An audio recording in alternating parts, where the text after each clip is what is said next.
অসমৰ এটা অন্যতম জনগোষ্ঠী হৈছে ৰাভা জনগোষ্ঠী আৰু এই ৰাভা জনগোষ্ঠীৰ ৰাভা জাতীয় পৰিষদ গঠন হৈছিল 1926 চনত আৰু সেই 1926 চনত গঠন হোৱা ৰাভা জাতীয় পৰিষদৰ তেওঁলোকৰ শতবৰ্ষ অনুষ্ঠান উদযাপন হ'ব ওদালগুৰি জিলাৰ টঙলাৰ হাবিগাঁও পথাৰত আৰু এই দৃশ্য এইদৰে আচলতে প্ৰস্তুতি চলোৱা দৃশ্য দেখা গৈছে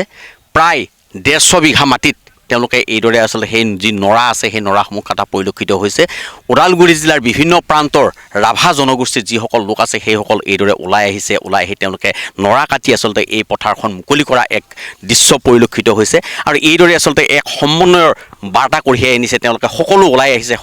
আহি হাতে কামে এইদৰে আচলতে তেওঁলোকে কাম কৰা পৰিলক্ষিত হৈছে আৰু তেওঁলোকৰ ৰাভা জনগোষ্ঠীৰ তেওঁলোকৰ যি ঐতিহ্যত যি সমন্বয় আৰু সেই সমন্বয়ৰ এক প্ৰতিষ্ঠা কৰিব এই যি 19 তাৰিখৰ পৰা 5 দিনীয়াকৈ আচলতে ইয়াত এইখন পথাৰতে অনুষ্ঠিত হ'ব কেন্দ্ৰীয় সমিতিৰ যি শতবৰ্ষ অনুষ্ঠান আৰু ইয়াত বিভিন্ন ৰাষ্ট্ৰৰ লগতে অসমৰ বিভিন্ন প্ৰান্তৰ প্ৰতিনিধিয়ে ইয়াত অংশগ্ৰহণ কৰিব মোৰ লগত কেন্দ্ৰীয় সমিতিৰ সভাপতিগৰাকী আছে তেওঁৰ পৰা মই পোনে জানিবলৈ চেষ্টা কৰিম প্ৰস্তুতি কেনেকুৱা নমস্কাৰ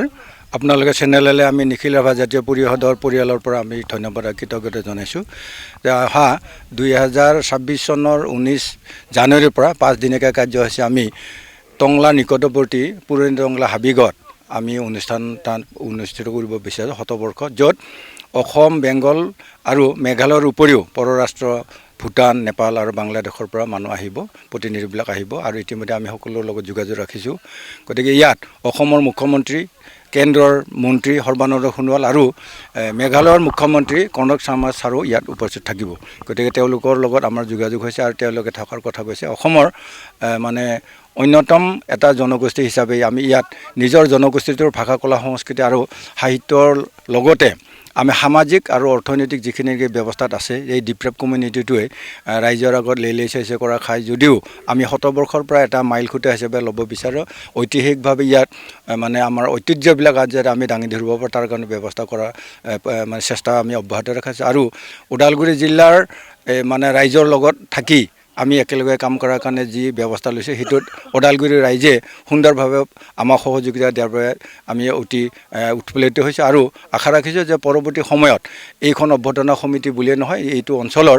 ৰাইজৰ লগত থাকি আমি জাতিটোক উত্তৰণৰ ক্ষেত্ৰত এক বৃহৎ পদক্ষেপ হিচাপে লৈ আমি সংকল্প ল'ম যাতে পৰৱৰ্তী সময়খিনিত জাতিটোক এটা শক্তিশালী আৰু ঐতিহ্যমূলক ভাৱে বসবাস কৰি অহা এটা জাতিয়ে যিটো অৱস্থাত আছে ইয়াৰ পৰা অন্য তাৰিখলৈকে আমি যাবৰ কাৰণে যিটো ষ্টেপ ল'ম আৰু সেই অন্য তাৰিখলৈকে যোৱাৰ যিখিনি নেকি ব্যৱস্থা সেই ব্যৱস্থাতে ইয়াত আমি আলাপ আলোচনা কৰিম আৰু কৰিলে আমি ভাবোঁ যে পুৰণি ঐতিহ্য থকা মানে ৰজা মহাৰজা থকা এক শক্তিশালী জাতি হিচাপে আমি যিটো প্ৰতিষ্ঠা হৈ আছিলোঁ পুৰাণতন্ত্ৰৰ পৰা আদি কৰি সেই সময়ত আমাক যদিও ৰাভা বুলি নাভাবে নাজানে কিন্তু সেইসকল মানুহে আজিৰ ৰাভা আমি তেওঁলোকৰে আমি পুনৰ মানে আগন্তুক দিনত তেওঁলোকৰ আদৰ্শবিলাক লৈ যাতে আমি কামখিনি কৰি যাব পাৰোঁ তাৰ বাবে আমি ইয়াৰ সংকল্প ল'ম আৰু কিমান বাজেট কিমান আপোনালোকৰ কিমান টকাৰ বাজেট এইবাৰ আমি এইখন শতবৰ্ষৰ কাৰণে আমি প্ৰায় 2.5 কোটি টকাৰ আমি বাজেট ৰাখিছোঁ য'ত মানে আমি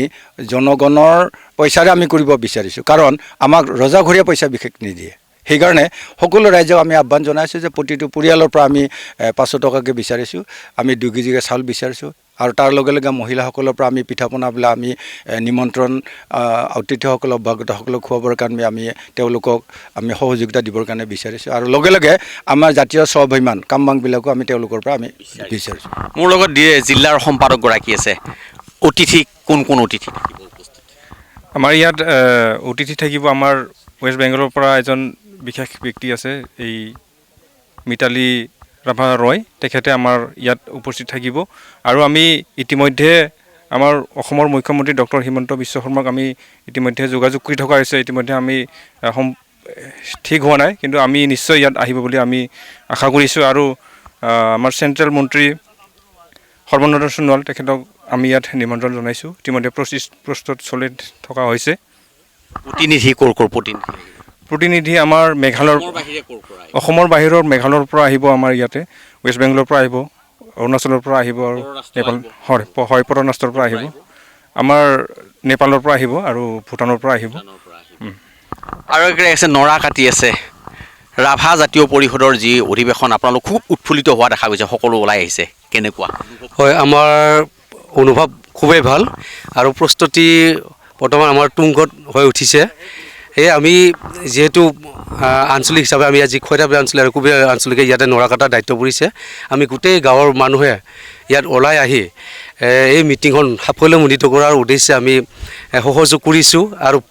বাকী যিখিনি কাম সেই কাম কাজতো খৰি খেৰ বা তেনেকৈ চাউল টকা পইচাৰ পৰা আদি কৰি আমি সদায় সহযোগ কৰিম নিজৰ জাতিটোৰ উন্নতিৰ কাৰণে। আমি গতিকে গাঁৱৰ মানুহবিলাকে আজি এনেকৈ ওলাই আহি হয়। মোৰ লগত এই যি 2.5 কোটি টকা ব্যয় সাপেক্ষে যিখন অধিৱেশন হ'ব এইখন গোটেই পৰিকল্পনা কৰিছে জয়ন্ত ৰাভাই। কেনেকুৱা পৰিকল্পনা কেনেকুৱা আৰু অতিথিক কিদৰে আপ্যায়ন কৰা হ'ব? খুব সুন্দৰ মানে সহযোগ আৰু সুন্দৰ পৰিকল্পনা ইয়াত সাংগঠনিক ফালৰ পৰা ৰাভা জাতীয় পৰিষদ ৰাভাসকলৰ এটা পিতৃ সংগঠন। গতিকে তেওঁলোকৰ যিখিনি কৰ্মী তেওঁলোক খুব মানে অভিজ্ঞতাপূৰ্ণ আৰু তেওঁলোকৰ সহযোগত খুব সুন্দৰ পৰিকল্পনা হৈছে। প্ৰায় 150 বিঘা মাটি আমি ইয়াত এটা ষ্টেজ পেণ্ডেলকে আদি কৰি প্ৰদৰ্শনী, খোলা বজাৰ, খোৱা লোৱাৰ ব্যৱস্থা, অতিথিসকলৰ থকা লোৱাৰ ব্যৱস্থা, শিবিৰ, প্ৰতিনিধি সভাগৃহ গোটেইখিনি ব্যৱস্থা এই 150 বিঘা মাটিৰ ভিতৰতে আমি কৰিম বুলি ভাবিছোঁ। আৰু ইয়াত ৰাইজৰ শ্ৰমদানৰ দ্বাৰা চব হ'ব। প্ৰতিনিধি সভা, জনজাতীয় খাদ্য কি কি থাকিব? জনজাতীয় ৰাভাসকলৰ যিখিনি জনজাতীয় খাদ্য, যিখিনি ট্ৰেডিশ্যনেল ফুড, এই গোটেই ফুডবিলাক ইয়াত থাকিব। আমাৰ ভোজনালয়ত থাকিব। প্ৰদৰ্শনীত সেইবিলাক আমাৰ শ্ব' কৰা হ'ব। শামুক, কেঁকুৰা, গাহৰি মাংস এই গোটেইবিলাক ইয়াত থাকিব। পিঠাগুড়িৰ তৰকাৰী, এইবিলাক ৰাভাসকলৰ ট্ৰাইবেলসকলৰ যিবিলাক খাদ্য, এই খাদ্যবিলাক ইয়াত সোমবাৰবিলাক খুব সুন্দৰকৈ হৈছে। এটা কথা ক'ব লাগিব যে এইদৰে আচলতে সামগ্ৰিক দৃশ্য মোৰ কেমেৰা সহযোগে দেখুৱাই আছে। 2026 চনৰ